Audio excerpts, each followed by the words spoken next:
এখন একটা গুনাহ বলে শেষ করি। দেশের সম্পদ যখন লুটপাট করে খাবে, নিজের মনে করবে, ওই সময় আল্লাহ রাসূল বলেন ওই সময় আল্লাহর পক্ষ থেকে আযাব গজব আসবে, সেটা হইল ভূমিকম্প। কথা বলেন ঠিক না বেঠিক? আমরা দেখতে পাচ্ছি বিগত বছরের ভিতরে রোডের জায়গায় বাস ফেরেশতা বলে যারা নামাজ ছাড়া আসবে, ধর্ম ছাড়া আসবে, ওদের কপালেও থাকবে বাস। কথা বলেন ঠিক না বেঠিক? 15টি গুনার কথা আছে, কয়েকটি গুনাহ বলে শেষ করে দেই।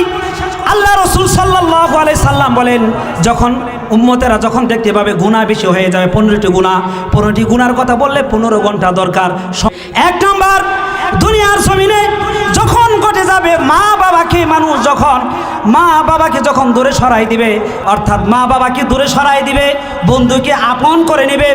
আল্লাহর হাবিব সাল্লাল্লাহু আলাইহি সাল্লাম বলেন পৃথিবীর উম্মতের শোনো, যখন এরকম ঘটনা ঘটে যাবে তখন মনে রাখবে ওই জমিনে, ওই সমাজে আল্লাহ রাব্বুল আলামিন বেশি বেশি ভূমিকম্প দিয়ে দিবেন। এই জন্য আমাদের যদি ভূমিকম্প থেকে বাঁচতে হয় তাহলে গুনাহ থেকে, সমস্ত বালা মুসিবত থেকে, গুনাহ থেকে, অন্যায় থেকে বাঁচার দরকার আছে না নাই? জোরে বলা লাগবে, আছে না নাই? আল্লাহ রাসূল বলেন 2 নাম্বার গুনাহ হলো যখন দেশের সম্পদ যখন লুটপাট করে খাবে, যখন দেশের সম্পদ জনগণ নিজের মনে করবে, সম্পদ লুটপাট করে খাবি, নিজের মনে করবি। আল্লাহর হাবিব বলেন ওই সময় আল্লাহর পক্ষ থেকে বেশি বেশি ভূমিকম্প শুরু হয়ে যাবে। আমাদের 1 সপ্তাহের ভিতরে কয়েকটা ভূমিকম্প হয়েছে কি হয় নাই? জোরে বলা লাগবে, হয়েছে কি হয় নাই? 1 সপ্তাহের ভিতরে 3 বার, কেউ কয় 4 বার। আল্লাহ রাসূল বলেন শুধু তাই নয়, এই যে 15টি গুনাহ যদি বন্ধ না করতে পারো উম্মত, তাহলে গুনাহ হবে বেশি, জালজালা অর্থাৎ ভূমিকম্প হবে বেশি। এই জন্য আমাদের এই সমস্ত পাপাচার থেকে বাঁচার দরকার আছে না নাই? আরো জোরে বলেন, আছে না নাই? এখন একটা গুনাহ বলে শেষ করি।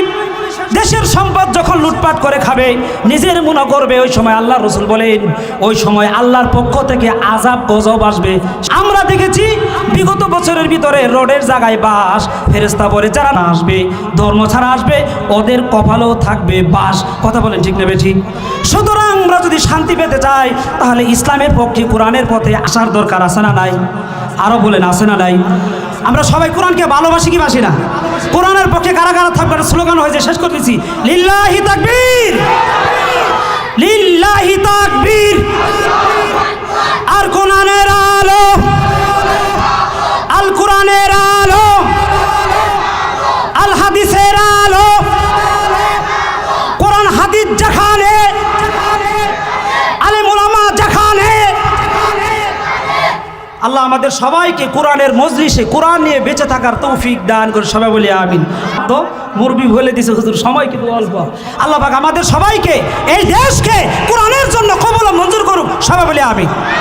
আল্লাহ আমাদের কথার উপর মৃত্যু পর্যন্ত আমল করতে পারি, আল্লাহ তৌফিক দান করে। সবাই বলি আমিন। ওয়া আখিরি দাওয়ানা আলহামদুলিল্লাহ। আসসালামু আলাইকুম ওয়া রাহমাতুল্লাহি ওয়া বারাকাতুহু।